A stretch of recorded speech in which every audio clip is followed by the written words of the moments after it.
Sir Kurigram নিয়ে আপনার football নিয়ে কি আসে যদি একটু বলতেন। যে এখানে লাইজু স্যার বসে আছে, যিনি কুড়িগ্রামের অল টাইম ফুটবল নিয়ে চিন্তা করে।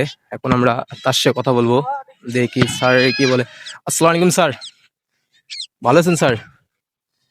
এর সবচেয়ে টুর্নামেন্টের একটা জিনিস ভালো লাগলো যে আসসালামু আলাইকুম, welcome back to video number 6 of the football match. Right now আমি আছি মজিদা আদর্শ ডিগ্রি কলেজে। তো মজিদা আদর্শ ডিগ্রি কলেজে যুব ফুটবল টুর্নামেন্টের সেকেন্ড রাউন্ডের আজ লাস্ট খেলা। তো এই খেলাটা হলে সেকেন্ড রাউন্ডের খেলা শেষ, হয়তো কয়েকদিন পর আবার সেমির খেলা শুরু হবে। তো আজকে যে দুটি দল অংশগ্রহণ করবে, দুটো টিমেই খুব মানে একদম ভালো প্লেয়ার, কুড়িগ্রামের হাই লেভেলের প্লেয়াররা খেলবে। আমার হচ্ছে মধ্য কুমারপুর একাদশ বনাম হুদুদ একাদশের সবগুলো ভালো প্লেয়ার। তো দেখা যাক আজকের টুর্নামেন্টটা, দেখছেন আজকের ম্যাচটা কিরকম পারফরমেন্স হয়। তো লেটস গো দেখতে। সবচেয়ে আমার একটি জিনিস মানে খুব মজার লাগতেছে, আমি যখন ছোটবেলায় এই মাঠে খেলা দেখতে আসতাম আমাকে টাচ লাইনের বাইরে বসতে হইতো, আমি ছোট ছিলাম। কিন্তু এখন ভাবতে ভালো লাগতেছে যে এই মাঠে টুর্নামেন্ট হচ্ছে, সেই টুর্নামেন্টে আমি অ্যাসিস্ট্যান্ট রেফারি হিসেবে দায়িত্ব পালন করতেছি। তো আসলে এটা কল্পনার বিষয় না। তো আমার জন্য দোয়া করবেন, আমি যেন এইভাবে সব জায়গায় খেলা চালাইতে পারি। এর সবচেয়ে টুর্নামেন্টের একটা জিনিস ভালো লাগলো যে আজকে দুই টিমের একটা টিমও আসে নেই।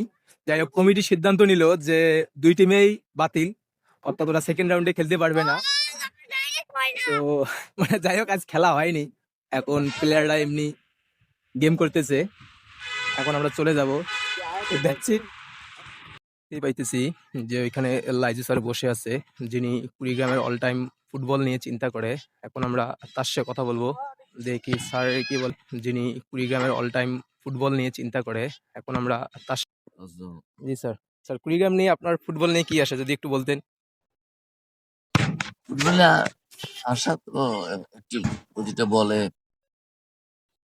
প্রতিটা গ্রামে যায়, গ্রামীণ অবকাঠামোগুলোতে ফুটবল ডেভেলপ হোক, আর বেশি বেশি ছেলেরা খেলাধুলায় আসুক, মাঠে আসুক। ফুটবল তো এখন গ্রামে গঞ্জে খেলা হচ্ছে, যারা অভিভাবক তারাও ওদের পাশে দাঁড়ায়। এবং ফুটবল নগরী কুড়িগ্রাম না, বাংলাদেশের প্রতিটি গ্রাম ফুটবলের নগরী হোক। নগরী হোক। জি স্যার। এবং ফুটবলটা এগিয়ে যাওয়া গেলে আমাদের অন্যান্য অনেক খারাপ পথ থেকে বাচ্চারা ফিরে আসতে পারবে। ধন্যবাদ স্যার। সো ভিডিওগুলো কেমন হয় অবশ্যই কমেন্টে বলে যাবেন, ভুল ত্রুটি ক্ষমা দৃষ্টিতে দেখবেন। আর আপনার একটা মন্তব্য হয়তো আমাকে নেক্সট লেভেলে নিয়ে যেতে আরো অনেক সাহায্য করবে। তো অবশ্যই আপনি আপনার মন্তব্য কমেন্টে বলে যাবেন।